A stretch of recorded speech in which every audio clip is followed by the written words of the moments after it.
৪১ বছরের দাম্পত্য জীবনে স্বামী স্ত্রী দুজনের বিরুদ্ধে ৭টি মামলা করেছেন। ১১ বছর তারা ছিলেন আলাদাও, কিন্তু তখনও মামলা করা থামেনি। দাম্পত্য কলহের এই ঘটনা ভারতের। শেষ পর্যন্ত তাদের দাম্পত্য কলহ গড়িয়েছে সে দেশের সুপ্রিম কোর্ট পর্যন্ত। অবাক হওয়ারই মতো ঘটনা, তাই না? যা হোক, বলা হয় টুকটাক কলহ সম্পর্ক গভীর করে, অঞ্জন দত্তের সেই গানের মতো। ঝগড়াঝাঁটি, তক্ক বিতক্ক, বাগবিতণ্ডা চলবে, পাড়ার লোকে যে যাই বলুক, যা চায় বলতে বলবে, তবু তুমি যাবে না দিল্লি, আমিও না বোম্বে। অনেকেই বুদ্ধি দিয়ে মিটিয়ে নেন সব, ছেড়ে যান না কেউ কাউকেই, নিজেরাই সব মিটিয়ে আবার এক থালায় খাবার ভাগ করে খেতেও দেখা যায়। ঝগড়া লাগে বা ঝগড়া ঠিক না, অনেক সময় হয় কি বোঝানো হয় না। আমি যে জিনিসটা বুঝতে চাই সে জিনিসটা বুঝে না।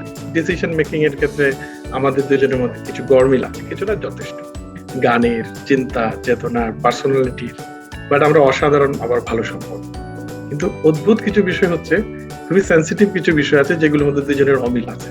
তখন ওই সময়টা হয় দেখা যাচ্ছে যে একটু তর্কাতর্কি হচ্ছে যে এটা কেন বুঝতেছো না, আলটিমেটলি পরে সেটাই পরে বুঝে এইরকমই। কিন্তু ওই তোমার মারামারি, কাটাকাটি, ফাটাফাটি টাইপের ঝগড়া কখনোই হয় না। কিন্তু সেই মনে করে যে কাজটা আমি এককভাবে করেছি, তাকে প্রাধান্য দেওয়া হয়নি, তাকে গুরুত্ব দেওয়া হয়নি, এবং সে খুব সিরিয়াসলি দেখা গেল যে আপসেট হয়ে।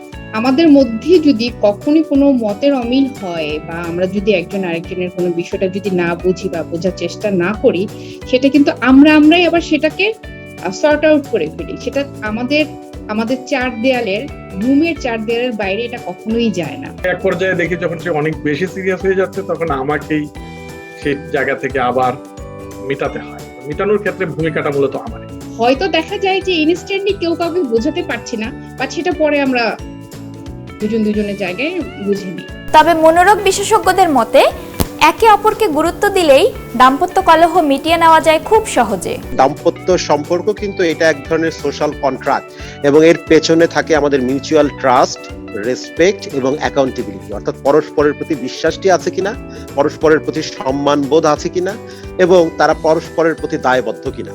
যখন এই সম্মানবোধ, দায়বদ্ধতা এবং বিশ্বাসের জায়গাটি কোনো কারণে ক্ষুণ্ণ হয়ে ওঠে এবং কিছুটা নড়বড়ে হয়ে যায়, তখনই কিন্তু দাম্পত্য কলহ শুরু হয়। এই দাম্পত্য সম্পর্কের জায়গাটি যদি কোথাও দুর্বল হয়ে যায়, তাকে এড়িয়ে চলা চলবে না, এড়িয়ে যাওয়া যাবে না।